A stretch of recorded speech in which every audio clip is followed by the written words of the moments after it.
Welcome to the Awakening Shalom Podcast.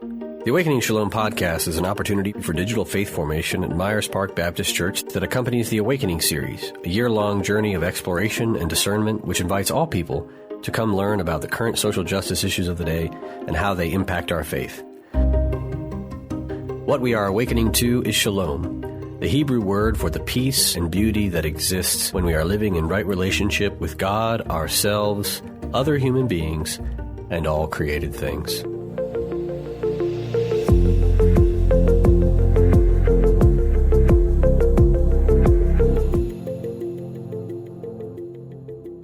Welcome back to our Awakening Shalom podcast series, Hupomoné.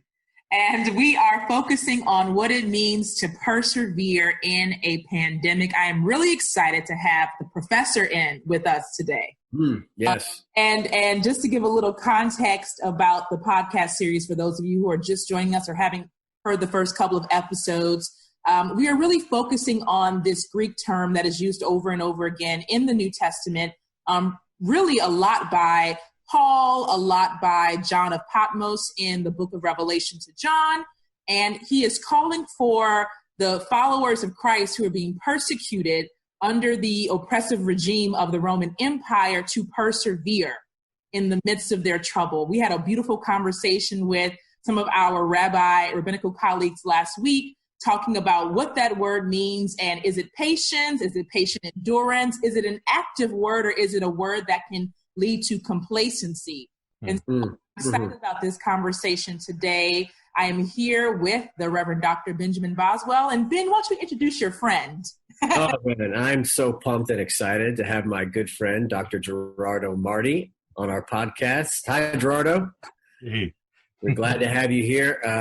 Dr. Marti is a professor and chair of sociology at the prestigious Davidson University, right up the road from the church here. Davidson College, Ben. Davidson College. I'm sorry. I'm a university dedicated guy. Liberal arts college, you know. Okay, dedicated. Yeah. Yes, Thank you for that. When I heard that their admission rates were harder than Duke, I started having mad respect for Davidson. So, that was a few years ago now. So Davidson's been really making a name for themselves. And Dr. Marti is the author of a number of books. He's that I'll just mention a few: Worship Across the Racial Divide and American Blind Spot, which I'm going to talk about in just a minute, which is a new book. And then The Glass Church about Robert Schuller and the Crystal Cathedral, another new book that he's got out, and writes on a number of different topics at the intersection of religion, race, and class, and also politics, and a number of other sort of subfields that are related to those. And Dr. Marti has been attending Myers Park Baptist Church for a little while and sometimes is able to drag his family with him, which we're so grateful for that as well. And Gerardo's been on a couple of our pilgrimages. He was on the Deep South pilgrimage that we went on with Mayfield Memorial Missionary Baptist Church, and was also on our immigration pilgrimage to Stewart Detention Center in Lumpkin, Georgia. What a haul that was.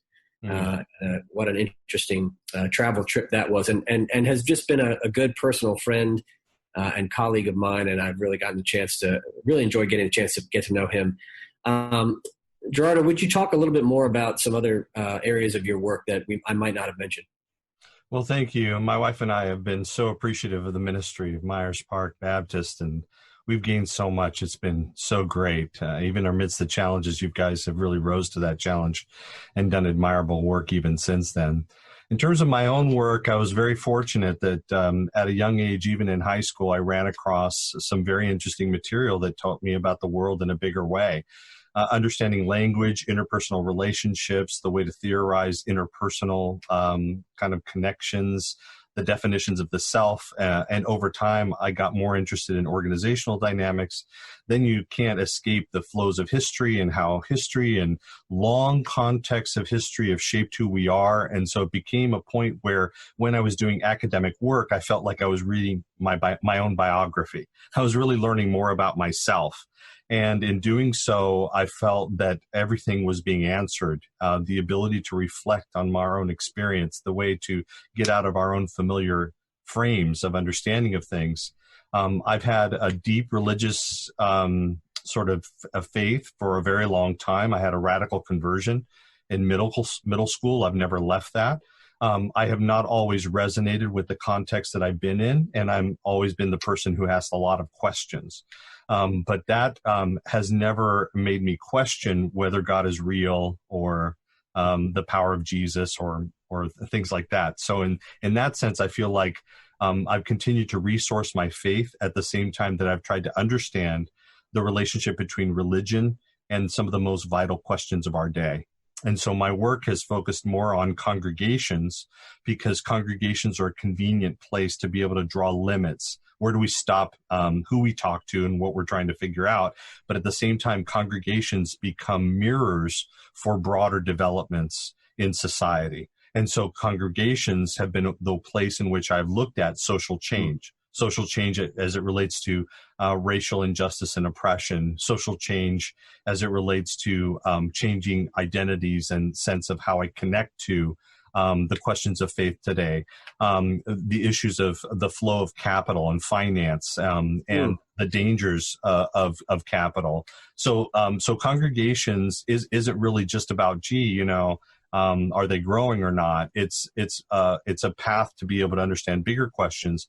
And then because of a growing international connection with relationships all over the globe and aggressive reading and the kinds of scholarly networks that I'm a part of, I mean, I'm learning something literally every day. So I'm so fortunate to be a part of an arena of thought where I not only have something that I've been able to contribute, but I continue to learn and grow and change. And so my thoughts, from 15 years ago may be a little different from what they are today, only because I continue to challenge myself. And that's been a real joy.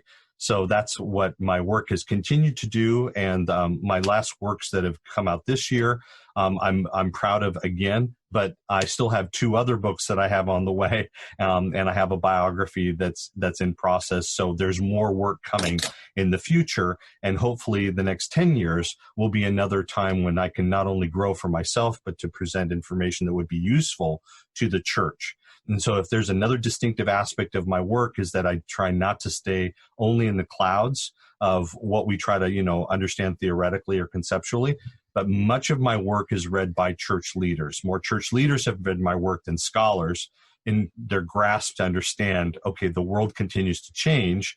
Whatever I learned in seminary or when I read the Bible doesn't necessarily help us to understand what's happening right now, in 2020. And Jesus isn't always that clear about, well, how do we deal with this, that, or the other at the moment? That takes effort. It takes some effort for us to do that. So I try to resource that as best I can. And that has always been exciting also. Well, you can count me as one of those pastors that is reading your work diligently. And I want to say congratulations to you on being named the chair of the Association for the Sociology of Religion very recently. Thank you. I think that's just a prestigious honor. And I think it's exciting to have someone who studies congregations in that role. That's really intensely exciting at a time of congregational decline to have such attention placed on the role of congregations, not only within themselves, but how they impact society and what they might reflect about changing things in society. And I'm obviously going to make a shameless plug for one of your new books. This is The American Blind Spot. Unfortunate cover, but it's a good good book otherwise. I have one friend that puts a sticky note over that right front corner. So I won't hide from facing reality each day, like your friend. But this is Race, Class, and Religion and the Trump Presidency. And so one of the reasons I wanted to mention this to everybody, I find it to be extremely helpful in connecting historical dots to recent events. And so there's been a lot of writing, as you know, about how did the Trump presidency happen? And it seemed so unprecedented, particularly to many white liberals like myself and others in our community who just couldn't believe that something like this could happen. But what you and other scholars have shown is that in some ways it is the logical outcome of a long historical trajectory of white religion in America and its relationship to politics And I find that to be both comforting in one way, in like, oh, we're not all crazy. This thing is not just a random occurrence. It actually, there's a historical thread here, and also incredibly discouraging, right? Like, so it's always been going on and we can't do anything about it. We keep trying to defeat this thing and it just never goes away. So, and one of the terms that comes up for me, it's I think there's a lot of people, our folks who've read, in our church have read the Brian Stevenson books and the Ta-Nehisi Coates, and they're reading, New Jim Crow was big, Michelle Alexander, and they've read some theologians, Willie Jennings and Kelly Brown Douglas. So they're reading some that have the mixture of theology and race interwoven, and some even sociology and race interwoven, White Fragility, Robin DiAngelo. But what your book does that I find to be rarer is connecting the economic class portion and creating that intersection of race, religion, and class. And there's a term that I think highlights that intersection that comes up throughout your book, which is white Christian libertarianism. And I wonder if you could spend just a couple minutes kind of explaining that term and how you came to it, and how you think it helps explain sort of the history of white American religion. Well, one of the most exciting things that has happened most recently is much better conversations, both about race and the connection between race and capitalism. And so we've always paid attention to some sense of social class, because I think everybody knows, Black people are poorer, and we all know that there's this wealth gap, and that wealth gap has expanded.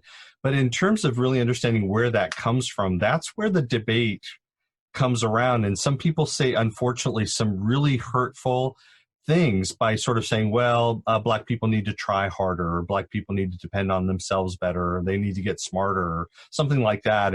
It's less a biological argument these days. It's more of a cultural argument that somehow they just haven't really done everything they need to do in order to be able to be better in their families and in their own educational lives and in their work ethic and things like that.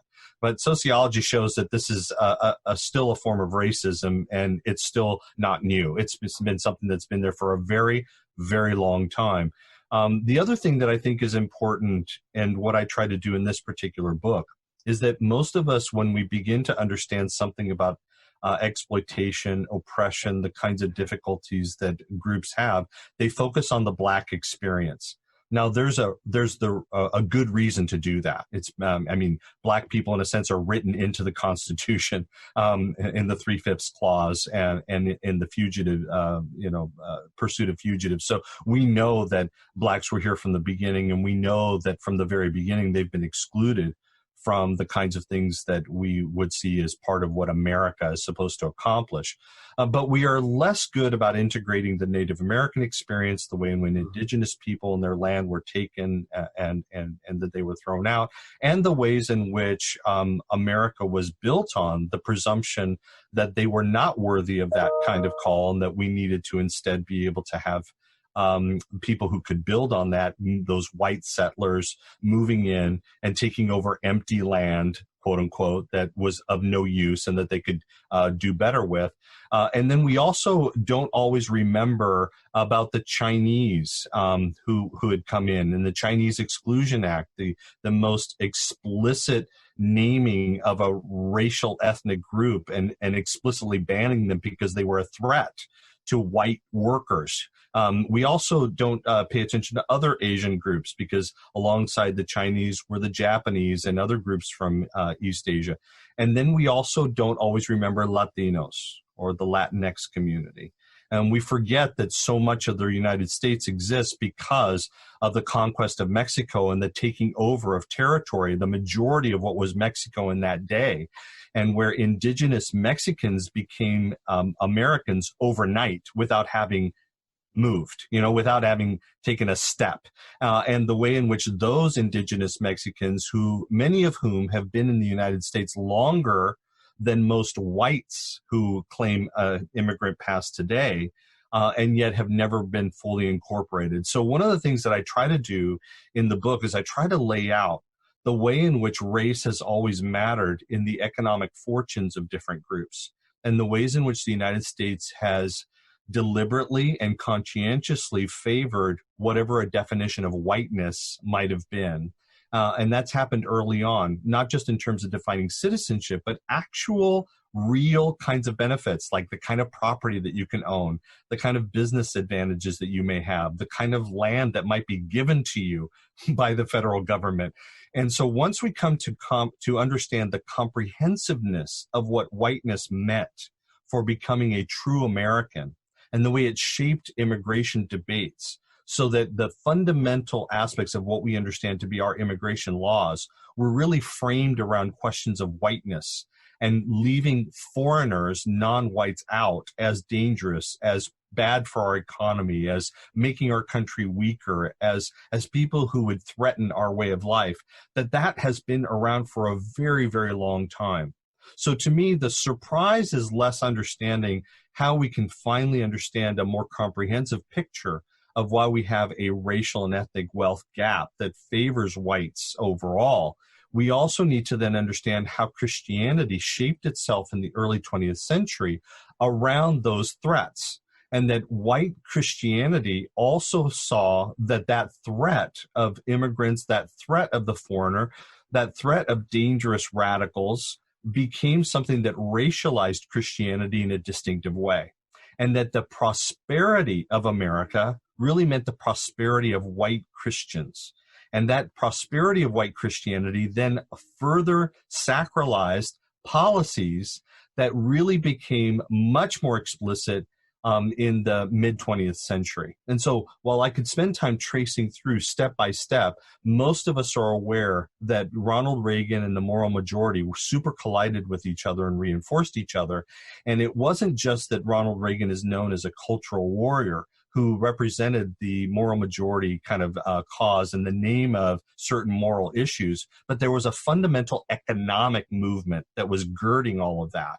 And that even the moral majority was a type of economic movement to try to get the federal government outside of their segregated academies, their segregated colleges and universities, because they wanted to make sure that they weren't taxed. They wanted to avoid what they started to call big government, because they felt that the government not was infringing on their religious freedom to believe what they believe or have convictions, but they were trying to make sure that they were correcting for the racial discrimination that was active and ongoing at the time. So at the same time that there was an expansion of credit and a changing of banking policies, which is all consistent with libertarianism, Christianity came alongside. And so I think that what we need to come to a better understanding of is the way in which Christianity and neoliberalism work together into a type of Christian libertarianism. And we say white Christian libertarianism because although we have Christians of all colors, of all ancestral backgrounds, it is a white Christians that abided by these white conservative Christians who found their way to be able to see how certain economic policies aligned conveniently with their sort of notion of how they understood the faith to be, and they would mobilize their networks, their churches, the para-church kind of organizations, voter guides, to be able to amass a movement of people who would now align themselves with certain economic policies, as well as certain things related to the attempt to moralize the economy in a particular way and keep dangerous immigrants out. So that's a very long way of winning. No, that's great. Getting there is pretty important and hard to get to if you just don't have the history, if you don't know. One of the things that really helps, I think, to just kind of speed up to the present moment is the concept that you mentioned of, so what are the theological ideas that are also maybe a part of American civil religion that have been so impacted by white Christian libertarianism that they may have taken on a different shape than that original theological idea was intended. For instance, I think a lot about the concept of like Christian freedom and American freedom and how those had blended together in a kind of quasi-civil religion nationalism. But now we're almost hearing it more in terms of an economic concept. Freedom is like this freedom from restraint. Always is freedom from nobody can tell me what to do. And also particularly when you start thinking about corporations being declared individuals. That's right. And you want to give corporations freedom from restraint as individuals, this concept of freedom then, which is a theological idea also, really becomes, and I think about this in terms of all kinds of things right now: reopen, protesting, wearing masks, declaring that the church should reopen what time ever has the president ever spoken directly about congregations and what they ought to do? I mean, that, and the fact that out of one ear of a person, we could hear that as radical freedom, and another person could hear that as radical oppression. How is this concept of freedom operating now? I mean, well, in the immediate moment, it's very clear to me that there is an affinity between churches seeking to reopen and the quietness on the part of Republicans to not challenge that. And so there is, again, a sort of alignment or affinity of being able to support the reopening of churches alongside what they see as their own then support on the other side of being able to reopen the economy as a whole. And so the idea of being able to reopen the economy and not challenging the reopening of churches, to me, are a part of the same narrative. But to go further back, there are many ways that we can start this. I mean, some of us would go all the way back to the notions of imperialism. I mean, we're talking about Walter Raleigh, the freedom, or many people have heard about the discovery doctrine, or those kinds of things, where somehow the idea of the freedom of being able to go into places and take them over and see that as an expression of God's kingdom, already being owned, is just being claimed in a sense. But to be more immediate, most people, I think, who might listen to this conversation are aware of the social gospel movement in the early 20th century, Rauschenbusch, and that most people know that there was this very passionate and very biblically based arguments about caring for the worker and caring for the poor, and about the cautions against capitalism and the excesses of corporations, and even calling out that America and the system of government in America would support that. But see, the thing is that quickly became entangled with anti-communism. And anti-communism was the largest threat of that time. And that anti-communist threat loomed so large, it became such an existential feeling of how am I going to protect who we are? And communism was always thought to be anti-God. So anti-communism was anti-atheism, which became really anti-white white Christianity. And so anything that seemed to smell or hint of communist or socialist imperatives was immediately deemed to be unchristian. And that narrative grew. Now, part of the reason that it grew is not just because conservative Christians had already been building this understanding for quite a while. And Moody was a big part of that, by the way, Dwight Moody.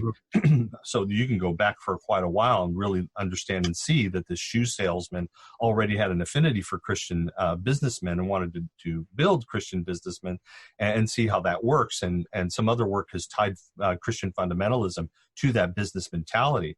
But it is important to know that in the early 20th century, there was a distinctive rallying and resourcing of a new type of theology that would be explicitly pro-capitalist, that it would be friendly to capitalism.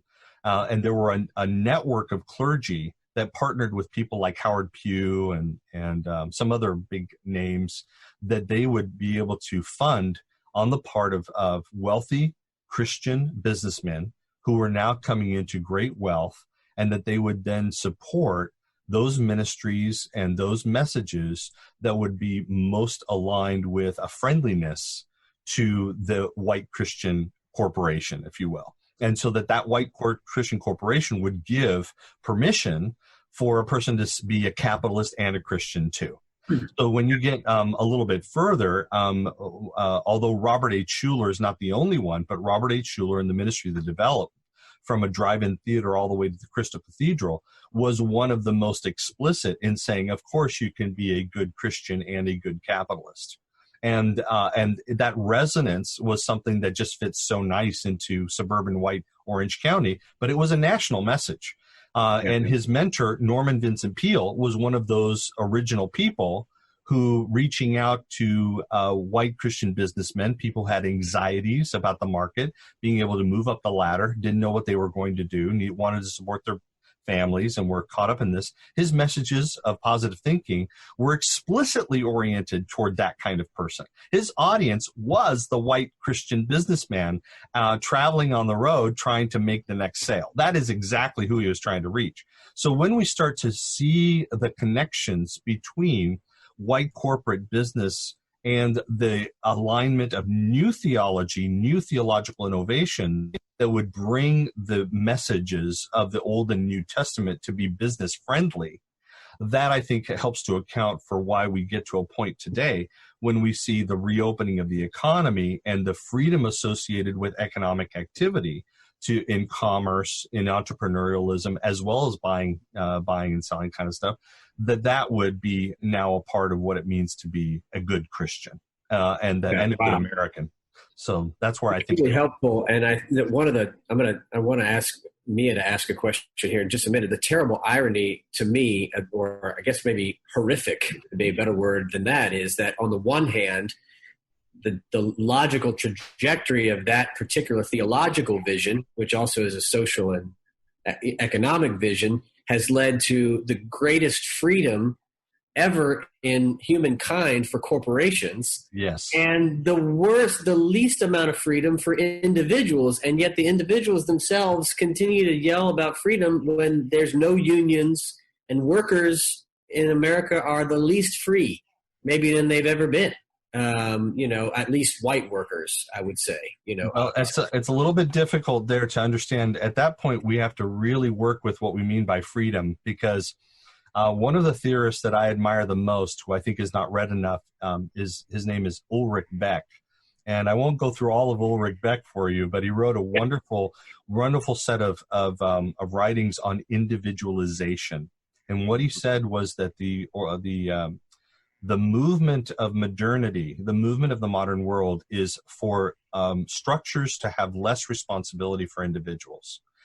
That structures no longer overall encompass individuals. We now have to go between many different structures. And because we are working between so many structures, no single structure watches over us. No single structure determines our identity or actions. And that leaves each of us alone to construct a biography, to construct a narrative, to construct a continuity, and to constantly navigate between all of these things. And it becomes so difficult because there are different moral imperatives depending on which structure you engage. So there's no doubt that to the extent that which all of us are involved in a capitalist structure, all of us are involved in some ways wanting to make sure that the economy reopens, because our livelihoods are dependent on a lot of these things. But then we're sort of going, but wait, and engaging with what these other logics might tell us, and we don't really know what to do, which is why I think the church today still has a vital role, because although no one fully exists within any singular church, that is very rare for a person to only be within one church. It does exist, but it's hard to do, and it takes a tremendous amount of energy for people to do that. It's a form of fundamentalism. But for those who are a part of a church, the church has the capacity of helping people to morally navigate the demands that they have between so many different structures and still be faithful to God's call. So that's exactly what I think the work of discipleship is today. It's less about getting more volunteers in your church to Sunday school or usher. It is more about how are you equipping them to be able to live in a world that's very difficult to navigate, and be able to do that in a way that would help us to be consistent with what God might want of us. Wow.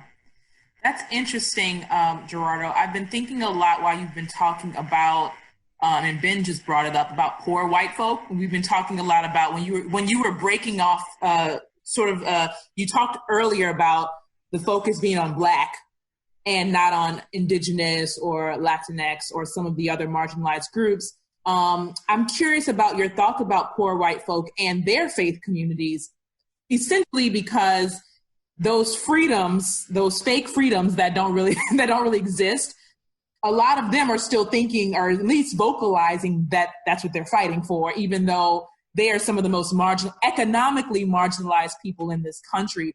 Where do they fall into this, in this equation? Oh, thank you so much for asking that, Mia, because this is something that over the last couple of years I've tried to figure out to be able to teach with my students. And the most helpful movement that I've had is actually from the Marxists. Now, I know a lot of people don't like Marxists and think that they're dangerous, but the Marxists have been the ones who have been for the longest time thought the most about how capitalism works.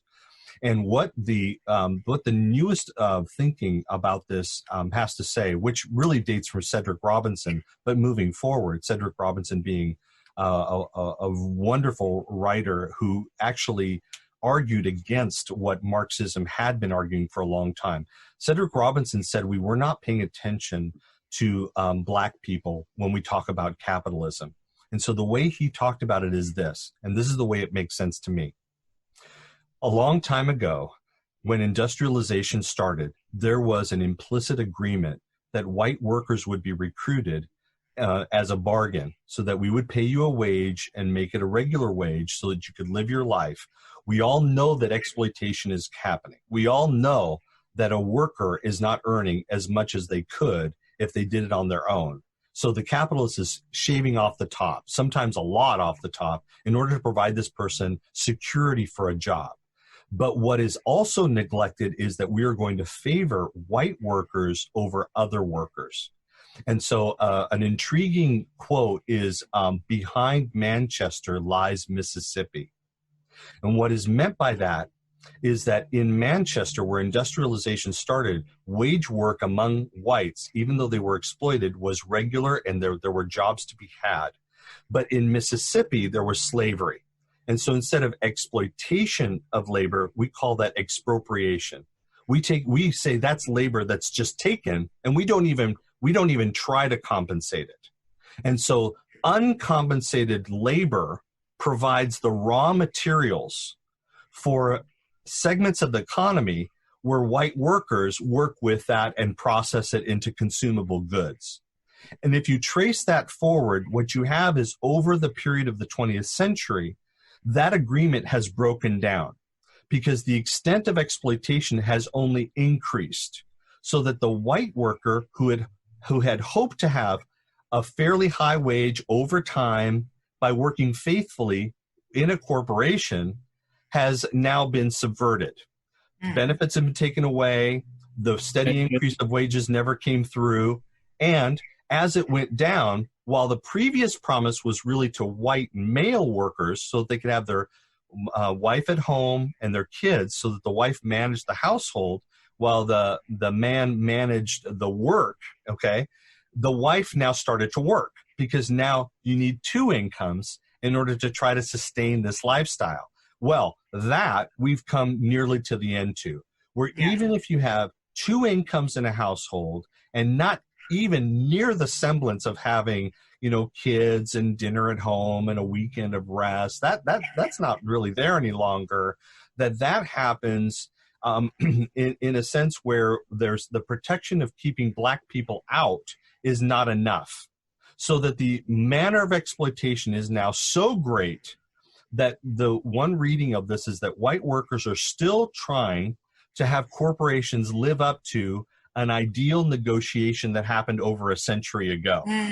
One that does not include people of color. Because it never included people of color. And once those little threads started to come together, I felt like now I was reading the front page and reading history. Now I was going like, wow, this is so consistent. And so what you have is the agitation of white workers, buttressed often by a religious orientation that also aligned itself with this economic system, who are still trying to make it work, and they're putting excessive trust in corporations and those who manage large assets to bring back things like manufacturing.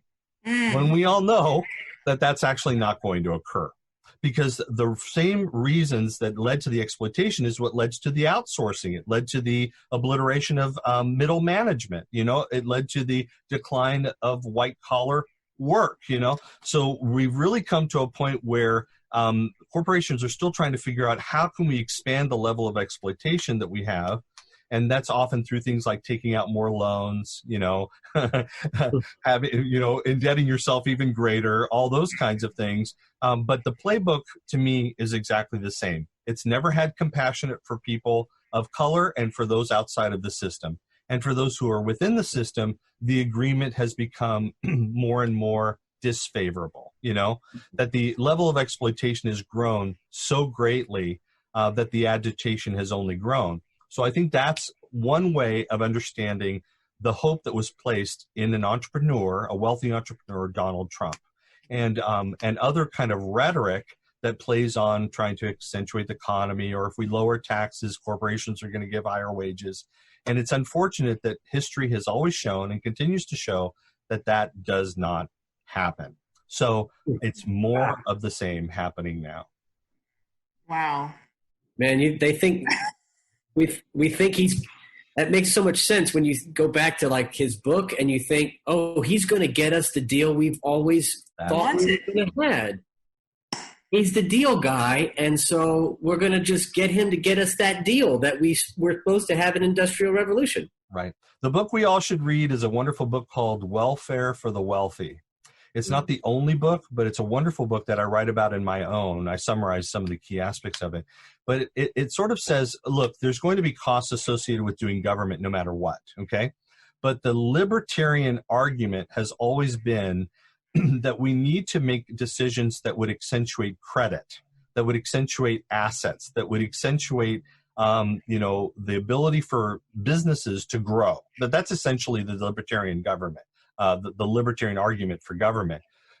And so in doing so, that means that the government should reduce things that income that they could actually get, income that they could actually accrue, in favor of saying, okay, we're not going to go ahead and get that income so that the business can grow. So anytime you hear about a city that's trying to attract business and they give them tax incentives of different sorts, that's actually income that the city has decided we're not going to collect in the hope of growing this business, right? And that comes to millions and millions of dollars in cities, and they compete with each other aggressively. Hey, look, we will collect less income. We will willingly collect less and less than these other folks in order to help you. Okay, but that's a cost. Okay, the economists say that is a cost.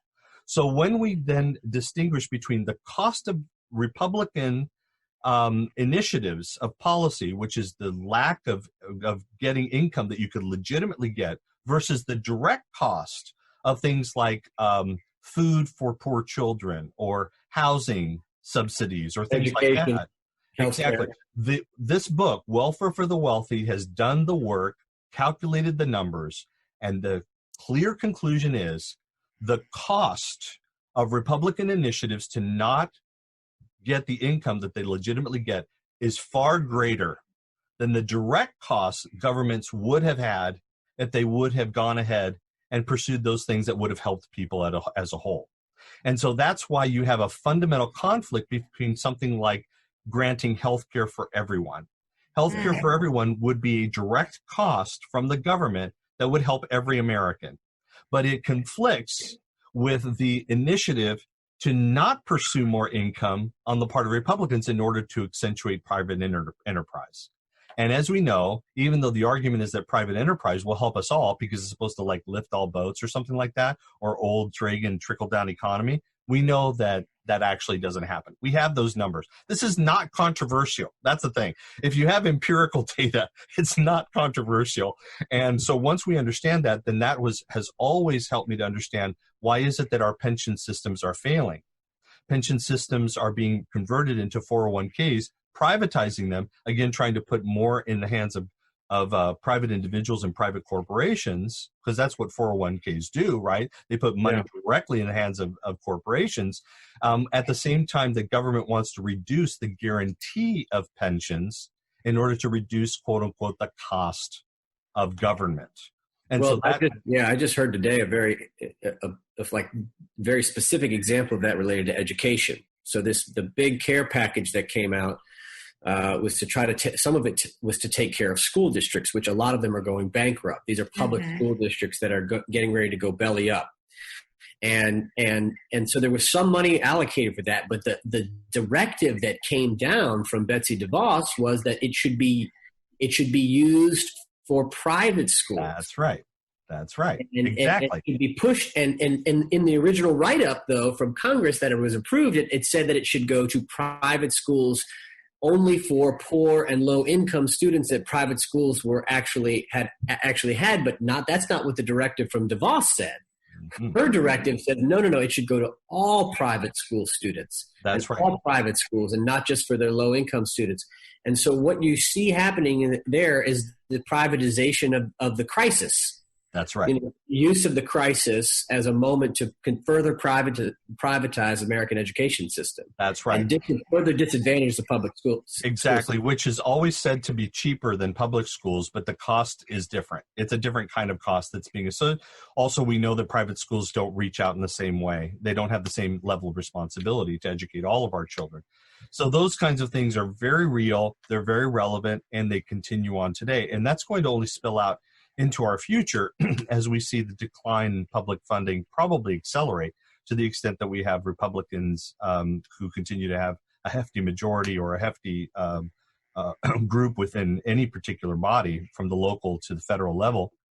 And we will continue to see that fight because the rhetoric is so ingrained. It's very difficult for people to come to understand things differently because the rhetoric is already working in a particular way. That's what I wanted to follow up on, because you're saying we have the empirical data. If you pay attention to the news or you don't have to be an expert to see what's happening here. So particularly, I'm interested in where is the breakdown, particularly with poor white folk and poor others, right?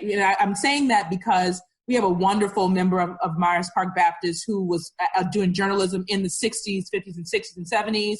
And one of the things that he noticed was when he was actually able to get poor white folk and poor black folk together in Mississippi, things were starting to move and shake. But we're really failing at that right now. Where is the breakdown in getting the information to the... Yeah, I hear you, Mia. It is tough to know because we know from the Reconstruction period, immediately at the moment at which blacks were freed, right, when they were no longer enslaved, we know that the politics of the time already pulled poor whites, propertyless whites, to saying, why do they get benefits and we don't? So from the very beginning, there's always been this sense that of a belief. I think it's a wrong belief, but it's a belief that somehow people of color have always been somehow getting goods from government that white people should get because they're just as poor, but they don't get because they're white. And so then there's a little line that continues on that somehow people of color always want special privileges based on some sort of historic injustice that happened a long time ago in their minds, and therefore is something that they should not have. And that is part of the affirmative action debates. It's part of any enterprise that seeks to, help black businesses or minority businesses or any kind of minority programs. And so I think that basically what we have today is we don't have white workers at any level really thinking about things on the basis of their own economic interest. This is where what the political scientists have called racial resentment is real. I wish it wasn't, because this is where I don't like talking about these things, because sometimes when you talk about things, you make them even more real. But this measure of racial resentment is something that cannot be attributed to anything else other than a pure sense of racial disregard. A thinking that black people are terrible, worse off, lazy, less smart, etc. Gaming the system just because of race.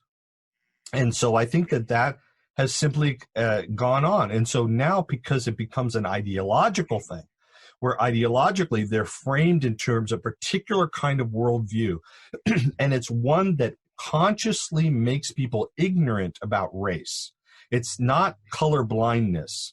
I think that it's a conscious ignorance about race. There are so many ways in which we can veil ourselves about the way in which racial systems work, that the race doesn't even come into the conversation, and they just align with these larger things. That's the way I see it, even though it's a bit abstract, so it's hard to go, but we can find instance after instance, and it's really about having what I would consider a better conceptual frame for how we understand reality, right? So, go ahead.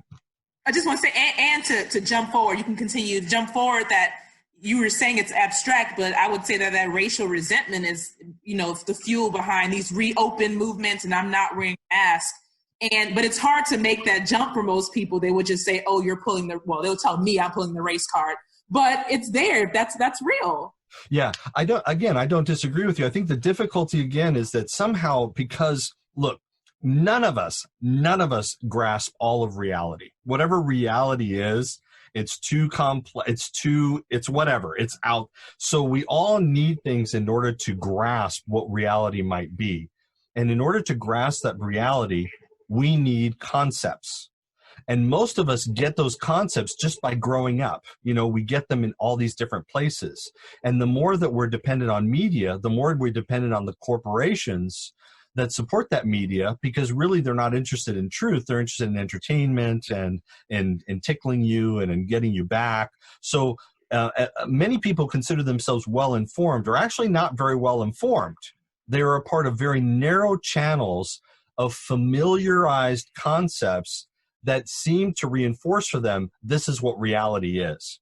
And so one of the gifts that I think education brings us, if it's done right, is to introduce you to alternative frames of grasping whatever reality might be.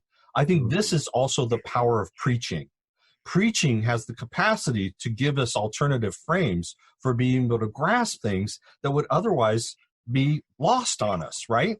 And so that's where the capacity of educators, of clergy, of conscientious citizens is not just to rally behind things that we all kind of know, but to really be able to get over and beyond a particular ethos, that which tells us what's good, right, and true, to be able to actually grasp, okay, what's actually going on here, and what becomes the most productive lens for doing so.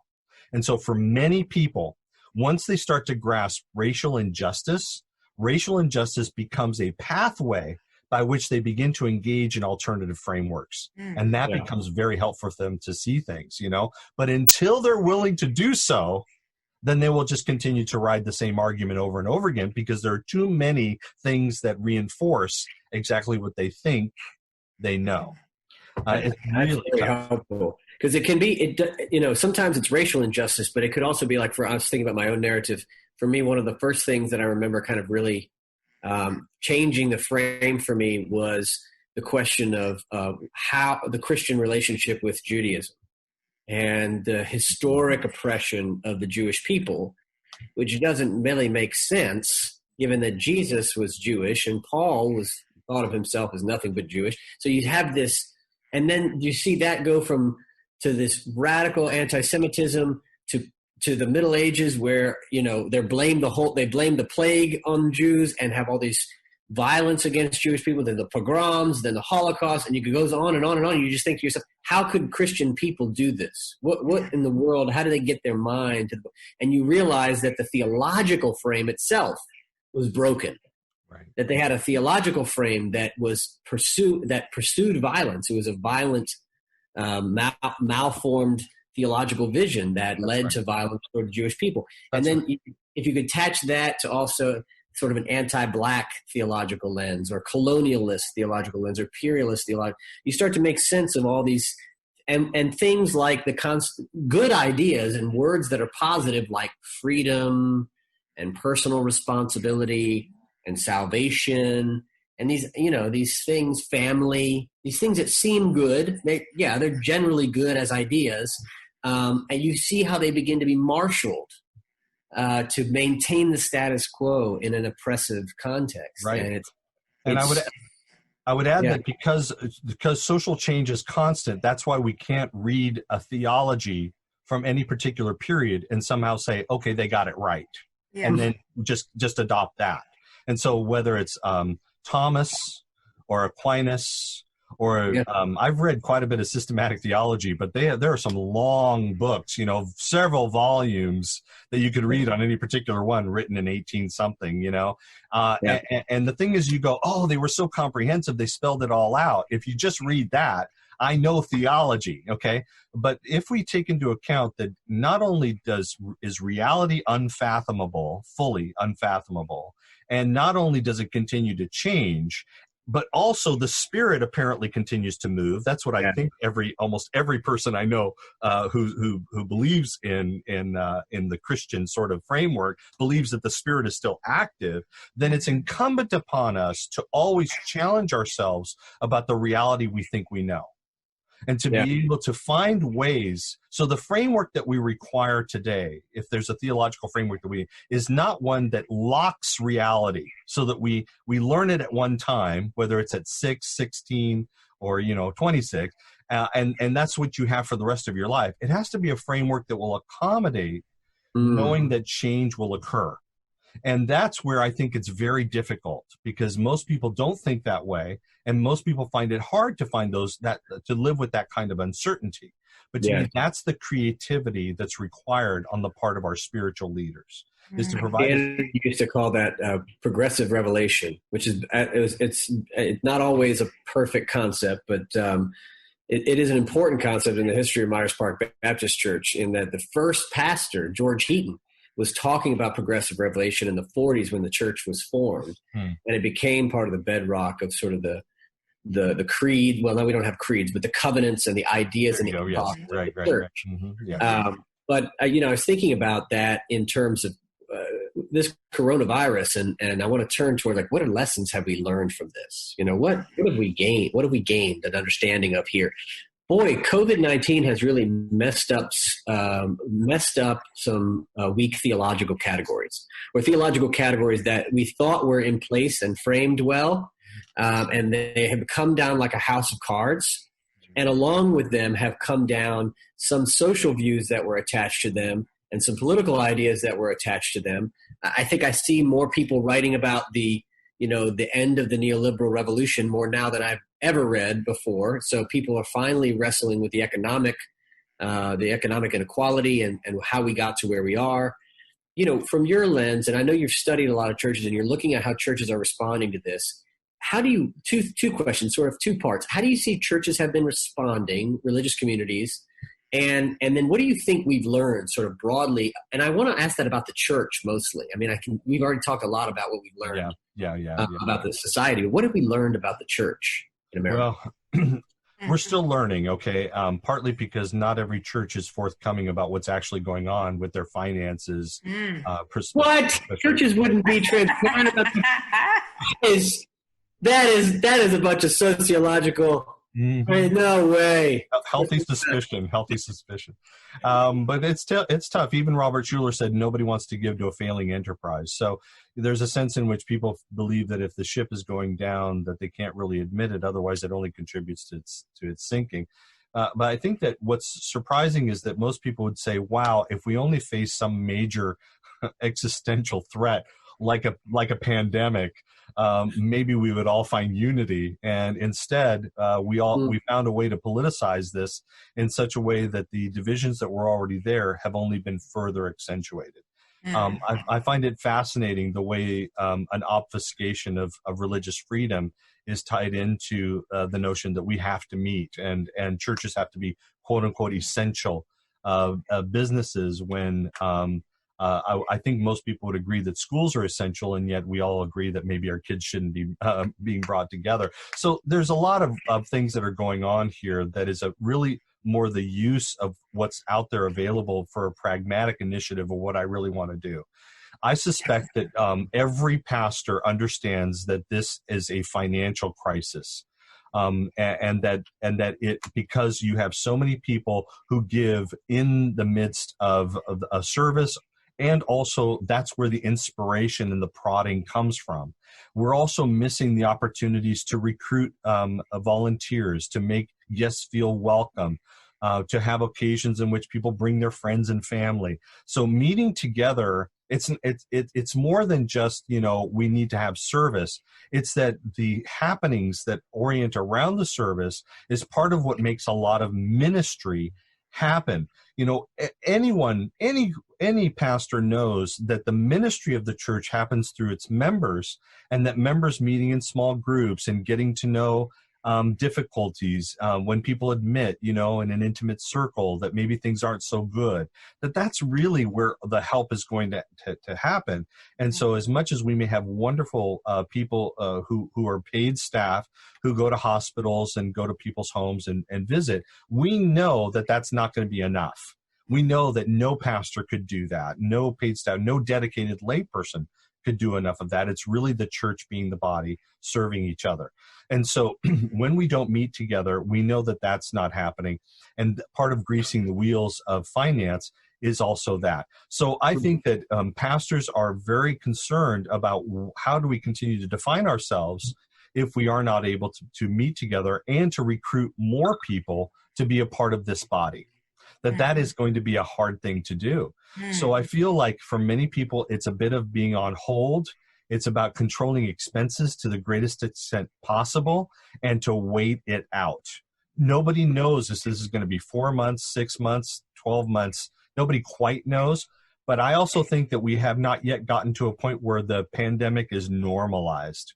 Once it becomes more normalized and people just accept that this is our new way of life, then we will start to accommodate more for things and also probably renegotiate the level of risk that they're willing to tolerate. We already know that there are a lot of conservative churches who insist on meeting together, who simply are willing to accept a level of risk and simply say, look, we're disinfecting, we're being very thorough, we're keeping a distance. We're willing to accept this level of risk in order to continue to have church. We have not gotten to the majority of churches in doing that, but I wouldn't be surprised if we did, and if we did fairly soon. A sociologist who trained me a long time ago said society, according to one theorist, society is like Jell-O. You can move it, you can jiggle it, but the shape remains the same. And there's a sense in which I'm not ready to say that the pandemic has somehow become a before-after, that society is going to be fundamentally different and somehow, oh my gosh, all these things are overturned. I don't believe it. I think that there's an incredible amount of momentum for what we already do. And churches are used to thinking of themselves as gathered communities, because that is literally the definition of congregation, gathered together, right? That is literally. So while we might learn how to accentuate our ministries by adopting more online platforming, by being better at communicating more regularly, that may happen, which would be really good. And we would be more responsible for perhaps correcting false political rhetoric, which is being so difficult. I think that our people are not served well when we just say, look, we don't do politics. Look, the president has wrapped every church in politics. If it wasn't clear before, it was absolutely clear when he demanded that churches are essential businesses and need to reopen. So we can no longer pretend that we're no longer a part of politics. We only need to be smart about helping our people knowing how to navigate what I think is a very difficult time. And we can't pretend that we're not businesses anymore. That's very true. Thank you. I agree with that. Yeah. Because I think a lot of churches have, in a sense, already accepted that. I mean, there is a segment of the American church where they read more business books than theological texts. Yeah. Right? That's the majority. What do you mean? I mean, every pastor's talking about what leadership book he read last week, written by somebody at Harvard Business School. It's like, that's right. Oh my God. That's right. Which I think Robert Schuller, again, was one of the people who helped to really initiate that, because he mastered this notion of what it meant to manage the church as a business. And he declared himself not pastor of the Crystal Cathedral. He called himself president of the Crystal Cathedral. Ooh. Yeah. President Ben. How do you feel about this? There's only one president. There's only one president of the United States. He's right here. He's our Grand Caesar. We must worship together because we're essential. It's interesting to me because I wonder just for a second on this. I hadn't even thought about this until you said, this sense of being embodied together. I find it so So strange, like a cognitive dissonance that a community that has an idea of salvation that is about as unembodied as any idea of salvation in the history of humanity somehow now will put their grandparents in life or death situation in order to gather. How does that even compute together? Yeah. How does that even? Well, that's a little tricky because I think actually evangelicalism is more embodied than we think. First of all, those who insist that they need to be in a church, that's an embodied experience for sure. Yes. Also, the growth of charismatic Christianity, implicitness of needing to have a very immersive kind of worship experience, raising hands, loud music, feeling the bass in your chest. Those kinds of things I think are quite embodied in many ways that I think we don't always recognize. I also think that there is a type of embodiment in prosperity theology, whether people recognize it as not in their teaching, in their messages, but when they implicitly say, look, the economic system of America is good, and you just need to learn how to navigate it better. You need to get out there. You need to learn how to. Very materialist, right? Yeah. You need to know how to put your resume together. You need to know how to get. So there are churches that really help people to do that kind of face work, because it is about public presentation in being able to know how to navigate the neoliberal economy, if you will, today. But it's tough because on the other side, they will just say, look, the Bible says it, or Jesus is going to take care of us, or people who somehow claim that because they claim the blood, the virus is not going to affect them, at the same time that they're still using seatbelts and they still, try to keep their kids away from the edge of the pool or things like that. We don't. Mia has been going after that theology for quite some time. Right. It's inconsistent, right? So I think that we have so many abstractions that we have available to us within Christianity. People pull that lever. And I think it's poor thinking, but that's, again, where I think the work of clergy would be important to give us better concepts than just, hey, we know we're all in sin, or, hey, we all know grace, or, hey, we all know we'll be redeemed. There are a lot of catchphrases that are so easy to get the amen, that you're not helping us. Okay, you're not helping me. To really be able to know how to deal with what's going on a moment by moment basis, and I think it's just built in. So I think everyone who claims a faith has an abstraction that they can reach for conveniently whenever they don't want to deal with the nitty gritties. That's just too hard to think about. Too much. Yeah, boy, now you're preaching. Good night. Wow, I'm ready. I'm ready to climb that little spiral.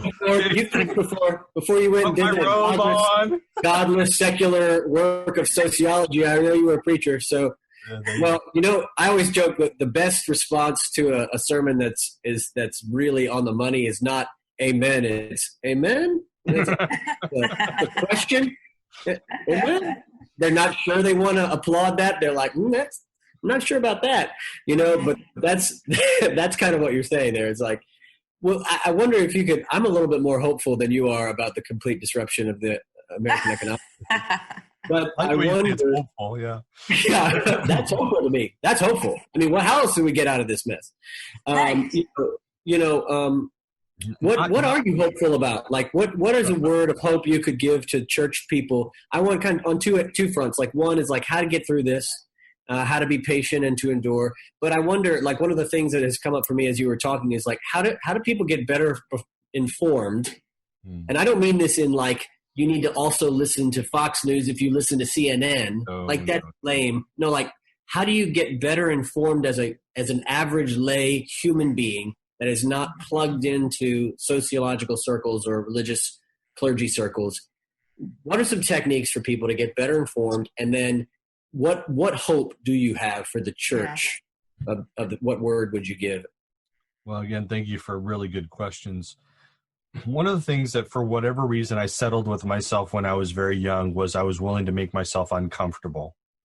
And for me, I go through many different periods in which I'm trying to understand something just doesn't come together, and I'll reach for something that is just so, like, from my standpoint, it's not the way I see things, not the way I look at the world.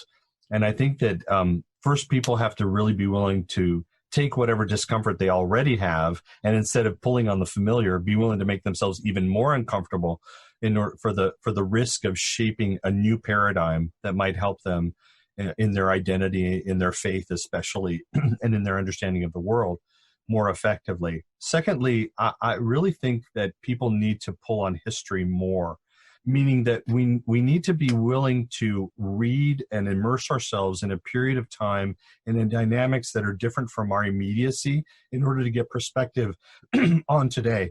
A lot of sociologists don't do this necessarily because we're so busy just trying to get good data on what's happening now. But I have invested a lot of time over the years, and even more by particularly the American religious historians who have been able to look back 50 years, 150 years, 250 years, and be able to see the shaping of early America, the nature of slaveholders and slave breeders and how they still saw themselves as faithful Christians. Churches that saw themselves as neutral during the Civil War. I read a wonderful book exactly about that, about the rise of the Gilded Age and what was it that churches were doing, various churches at various different times, some who established mission outposts, some who simply rode the wave of the Gilded Age and became wealthy themselves.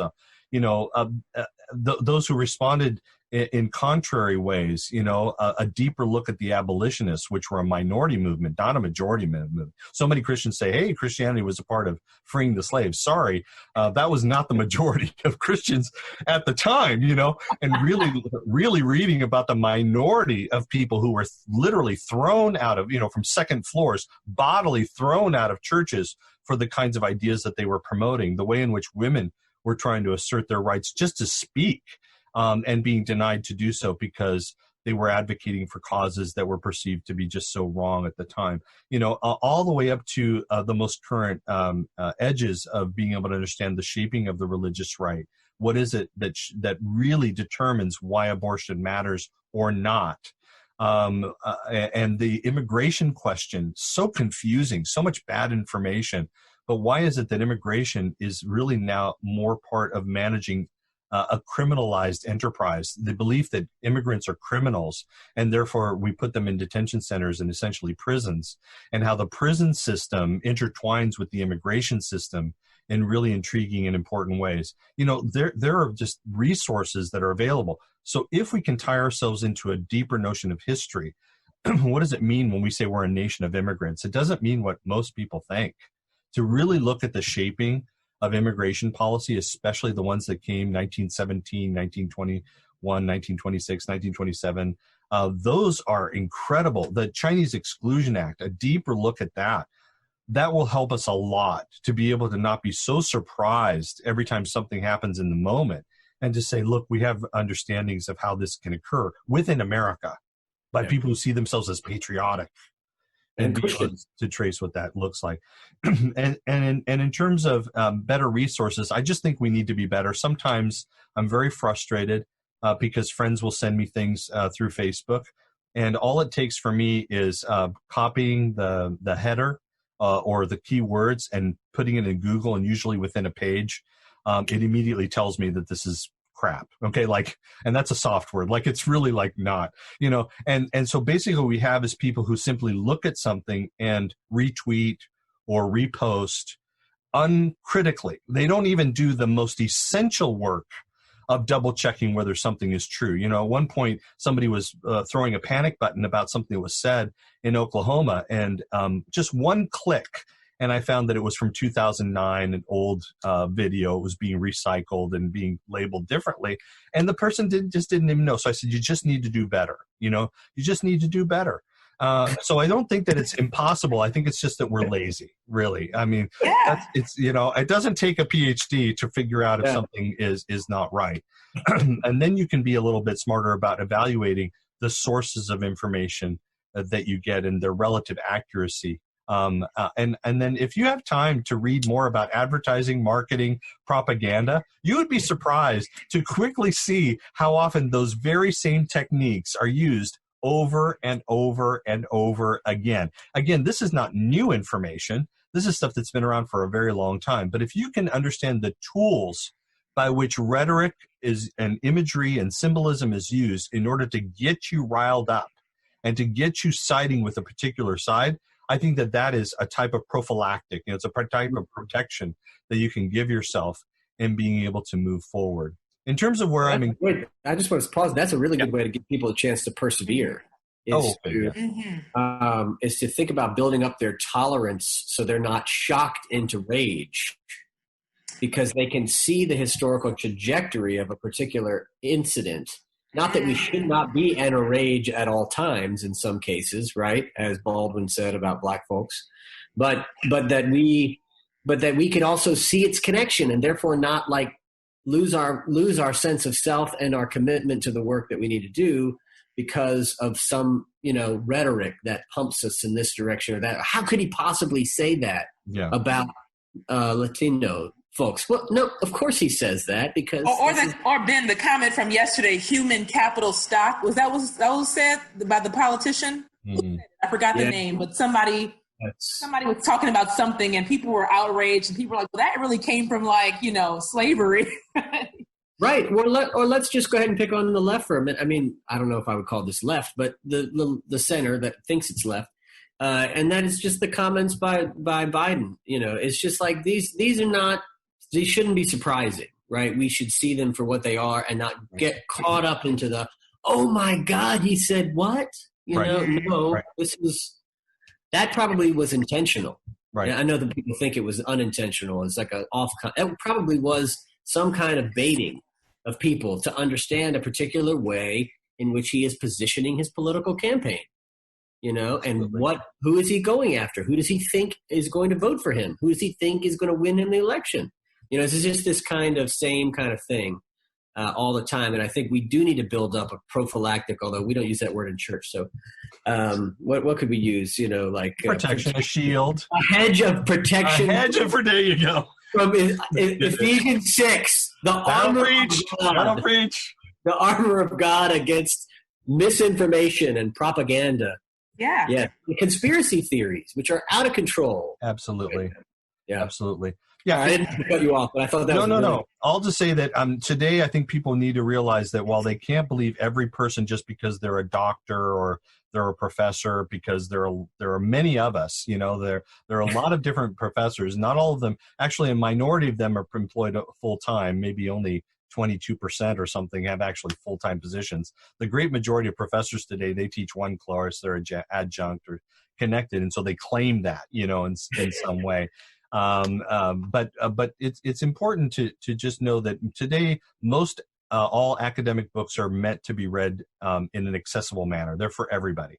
And so if you pick up something from Princeton University Press, Harvard University, Oxford University Press, Yale, University of North Carolina Press, these university presses and other academic publishers are meant to be accessible. I write that way. Most of us are called that way. And it's peer reviewed.